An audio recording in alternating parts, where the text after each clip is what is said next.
and cozy classroom. We have 3 things that we're going to do today, and that's going to be a mini haul, and I say mini because it's literally 2 things. I'm going to discuss what my school district has decided to do for next year, at least at this point, and then I have a little bit of prep that I have been working on over the weekend. So first up in the mini haul, I got a face mask for when I go to school. It's really cute. I got it off Etsy. I can link it below the site. It's a really nice fit. I really feel like, really covered and protected, and it feels pretty comfortable.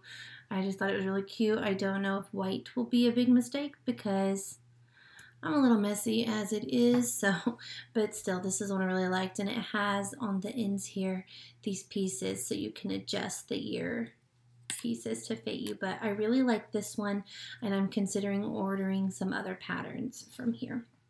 So the other thing I got that I am so excited about is this little guy. I got it actually on eBay. Didn't see that there were like anything in store in Bath & Body Works, but I got this for my doorbell remote, so it just slides right on in there, and it's super cute, and it does have a little hook so you can put it right on your lanyard, or if you want to hook it to something else. And I also like that it will light up if I push the button here. There we go. It's just so cute to me. I can't even stand how cute it is. But I really like that, and I'm very excited to add that to my lanyard. I was really hoping by today's video that I would have my new lanyard. I'm super excited about it.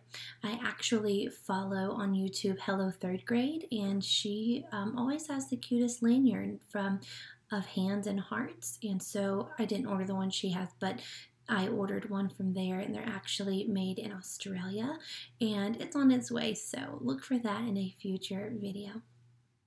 Okay, the next thing I'm going to talk about is the district's decision for opening school.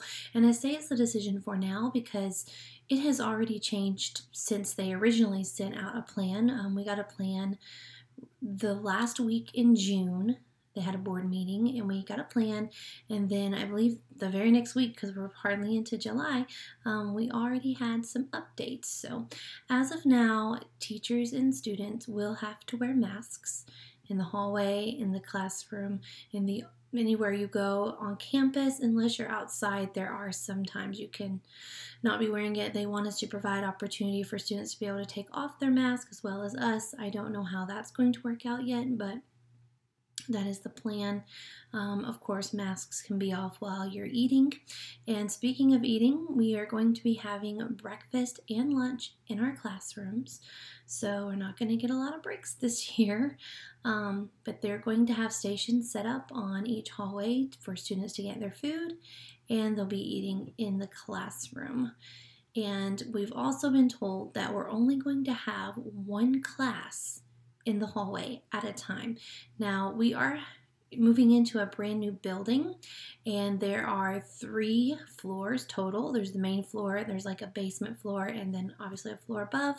So I'm not sure if they really mean one class in the entire school or one class per hallway. I do not know how that is going to be managed. I'm thinking about when we go to specials, because we are going to specials, our time is reduced by 10 minutes. We normally have 45 minutes for specials, and this year we're going to have 35 minutes. And the specials are in various places in the building. We have art and STEM, and it's going to be on the top floor, the 3rd floor. And we have PE and music, which will be on the main level. So we will be going to those specials as far as I know. How we're going to transition for that, I'm not sure. We do have a few stairwells, and one will be designated for up and one will be designated for down. We're supposed to take wipes with us to kind of wipe it before all the kids go down, and then wipe it on the way up before everybody goes up. That's the protocol for now. Of course, there will be, daily cleanings of everything, but movement through the school day, that's what we're going to do. For now anyway, that's what I know. I'm really hoping that we get a technology teacher this year, that's something that I suggested and really pushed for, because with us needing to be able to access so many things online and students need these computer skills, sadly, even at kindergarten, they're going to have to be a little more independent and do some stuff on their own, because speaking of computers, we were told we cannot assist students with logging in because of contamination. So I really think it would be important if we could add that specials on, and I think what they would do, what they mentioned was they would have someone go into the classrooms, because luckily we are one-to-one for technology. So students wouldn't need to go to a computer lab to get that training. That whoever was doing the training could, or the class could just go into the classroom and rotate around. I don't know if that will happen. That's been a conversation, but I think it would be vital and important if we could get that going. So we are also still going to have after school and before school. Of course, the same kind of requirements are there. Got to be spaced out. It's probably going to be maybe a limited amount of spaces. Not sure exactly about that. I have not worked in before after school at my school before. We're also going to have temperature checks for students who ride the bus, for students who walk to school, and for car riders at school. Their temperature will be checked before they can enter the bus, enter the building, all that. We're also going to have quarantine rooms set up, so if a student does end up with a fever or something like that and they're waiting for their parents to come get them, we will have, I believe, 3 quarantine rooms in our building. We are not going to be going into the media center. Instead, through an online program, you can kind of choose your books, and then our media center specialist will gather the books and the students will pick them up instead of going into the library and going through books, and then they will have to be sanitized before someone else can use them again. In regard to materials and supplies in our classroom, all students are going to be using individual supplies. Some things they will be asked to bring. We typically do a supply list, or you can order a supply box. I know that my school this year is going to be ordering supplies, a lot of supplies for students, like crayons, scissors, maybe headphones, pencils. I do work in a Title I school, so it's not always the case that students can bring in what's needed. So I know that our school is going to be providing a lot of stuff, but instead of having any shared buckets or shared resources, students will have a space that they keep all of their things, and they're not to share most of things. Yeah, so it's going to be really interesting, especially I think with the kindergarten, first grade, even second grade students and kids of that age are super used to being really close to others and not really understanding space and boundaries so much, and so that's going to be something that we're going to have to tackle as well. Luckily in our new building we are going to have sinks, so that will help with washing hands, because we can only have up to 3 students in a restroom at a time. Again, I'm not sure how that piece is going to be monitored, but I did actually, one night couldn't sleep, and I created a song for hand washing that I think is good for K through 2. And I actually have it on my TPT store. It is the only thing I currently have on a Teachers Pay Teachers, that's TPT store. And it's under, I believe it's under the Calm and Cozy Classroom. And it's the hand washing song, and I did it to the tune of Twinkle Twinkle Little Star. I don't know how helpful it will be, but I want to really incorporate that in my class and use it, and I'm hoping that that will help students remember what they need to do while washing hands, as well as if they sing through the song, hopefully that will last at least 20 seconds as long as they don't rush through, and they can make sure that they're washing their hands for long enough. Okay, back to school and procedures. Recess, we were told we would be able to go. At first, we were told we weren't going to be able to have outdoor recess because of the equipment and contamination. But now they're saying that we can, but there's a spray that will have to be on the playground, and it has to be there for 10 minutes before another class could come. So I am not sure how we will be able to fit in K through 5 going to recess with all those intervals of the the cleaning and sanitizing of things. So I know we're also going to get recess kits, like I guess a little kit with like maybe a ball, you know, just some stuff that students could use outside. So, and we can sit that outside of our door every day to be sanitized. But that way, that at least helps without having to wait if you can't wait on the sanitation of the playground, because I know a lot of people are going to be doing a great job and sticking to time and doing what they need to do, but there's always some people who don't, and that could really ruin the time you get out there. And so it's nice that we'll have a kit to kind of supplement use of playground, because you never know if it's going to work out for you or not.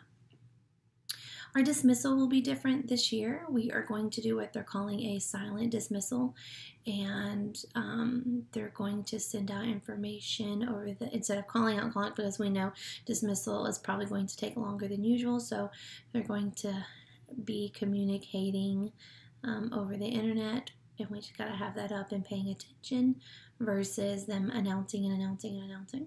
So I don't know, I kind of have mixed feelings about that. Normally at my school, no matter if you're kindergarten, no matter if you're 5th grade or somewhere in between, you have to walk your entire class out to the bus, and that is very time consuming because it gets really crowded in the hallways and then you have to go. I definitely understand doing it for younger students, and especially maybe at the beginning of the year, but I really wish we called like by bus color or something. I don't know. I don't like having to walk in a line in the chaos at the end of the day to get out to the buses. It's crazy. So I'm hoping that maybe this new way of dismissal will continue on, or if it's good, hopefully it'll be good, and if people pay attention and send children when they should, then everything should be fine.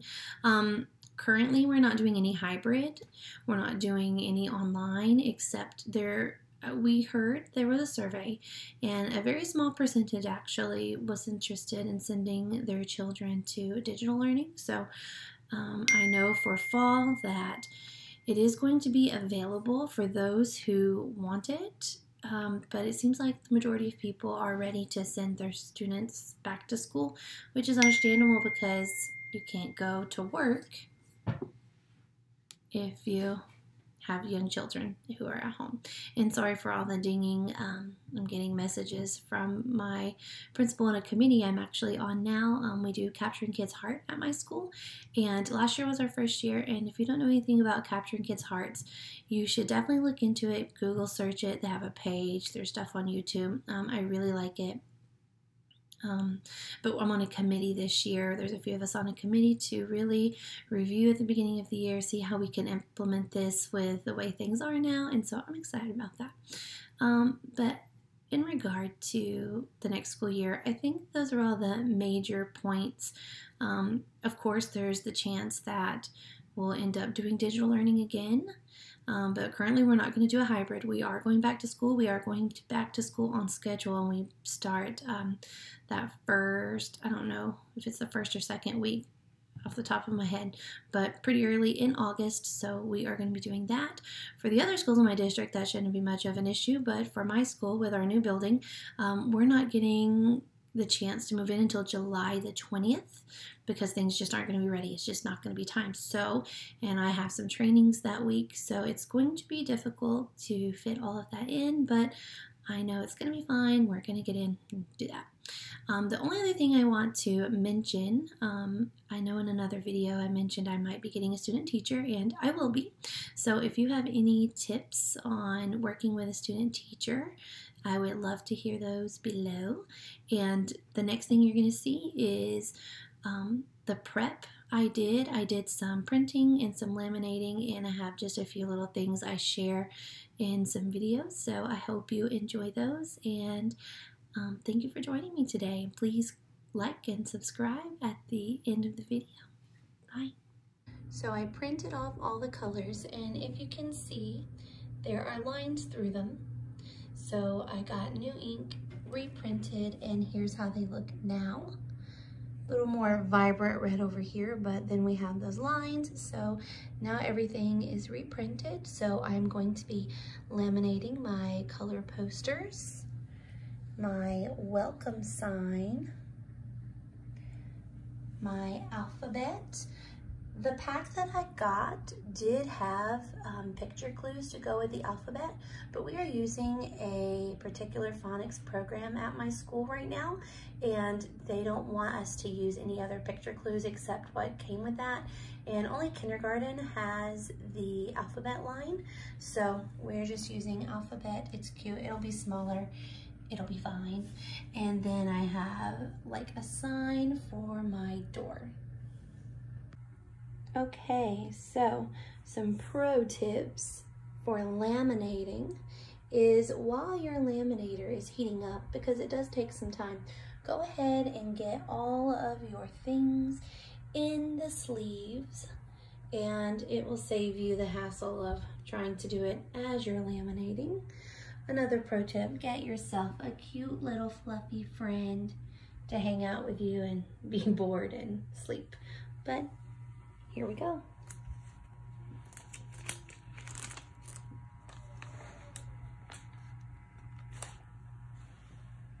And then you just wait for what feels like eternity. If anybody knows a really fast laminating machine, I would love to know what it is. This one is pretty new. I will link it below. I got it maybe towards the middle of last school year. The purpose of me purchasing this one is because it has a thing so that you could cut your stuff after. So y'all, we are still on the letter E here. From the last time that I had the phone in my hand to record, I realized I had my setting for my laminator on cold mode. What does cold mode even do? I don't know.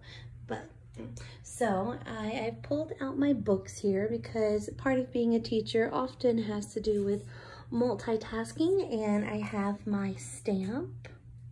Really cute. The only thing is it's really hard to notice that's a K. Kind of looks like an H, but I went ahead and got the first one stamped. It's cute. Okay, so let's explore a little bit more the books I got. I did mention these in a previous video, but I didn't go through what I have. So I have the Biscuit series, Biscuit in the Garden, Biscuit's Snow Day Race, Biscuit Plays Ball, Biscuit Meets the Class Pet, Biscuit Wins a Prize, Biscuit Wants to Play,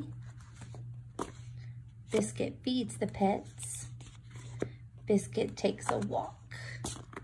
And these were $15 for all of these at Costco. Okay, we also have Pete the Cat, Pete the Cat's Trip to the Supermarket, Pete the Kitty Goes to the Doctor, Pete the Cat's Snow Days, Pete the Cat, Sir Pete the Brave, Pete the Cat Play Ball, Pete the Cat Pete's Big Lunch. I love this one. Pete the Cat and the Surprise Teacher, Pete the Cat and the Cool Caterpillar. Then I also got Amelia Bedelia. Amelia Bedelia Gets the Picture, On the Move, Takes the Cake, By the Yard, Is for the Birds, Joins the Club, Gets a Break, and Tries Her Luck. And all the stack of Pete the Cat and the stack of Amelia Bedelia were also $15 for all of those. And here's the nonfiction pile I got. Ranger Rick, I Wish I Was a Monarch Butterfly. I Wish I Was a Bison. I Wish I Was a Wolf. I Wish I Was a Polar Bear. I Wish I Was an Elephant. I Wish I Was an Orca. I Wish I Was a Gorilla. I Wish I Was a Lion. 30 minutes later, and all I have to show is my welcome sign is complete, and the alphabet cards, or my alphabet line, And Penny is bored of it 30 minutes later. I can't say that I blame her. We are now working on colors on Amazon. I was super excited about them. I loved them when I was a kid, or maybe I was in middle school. I feel like I was in elementary school. Either way, they've updated them a little bit, of course, because there's a mustache. And I thought these might just be nice to stamp on some student work. The thumbs up, the star, the heart, the little guy with his sunglasses, maybe even the mustache. I don't know. But if I get tired of using them, I can add it to my recess, like indoor recess station. I'm sure the children will find them lovely to use. Not the best quality. There's the paw print.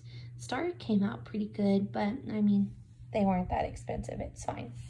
Also, I was able to finish putting my stamp in all of the books. And something I realized while I was stamping that I was pretty happy about is on the back, it has the reading level. So a lot of the cats are going to be great for beginning and like the first quarter, I guess, first maybe second quarter level wise. Then if I move on to the biscuit books, they don't have the level here, so I'll have to look. Amelia Bedelia has the level, so a lot of that Amelia Bedelia are like JK, which is more like right at the end of first grade. And then the Ranger Rick nonfictions, JK. And then there was even an M. So again, more towards the end of first grade reading level, unless I have some high flyers. But I'm really excited these are leveled. I know in a previous video I talked about how I wanted to store my books in these bins, but they're a little short. If I stack them up, if I turn the books like this with the spine out, I don't think it's gonna work, but it could work for some of my books depending on the size to fit. Like these fit just perfectly in there, and then students can look at the spine. So I think I'm gonna be okay with that.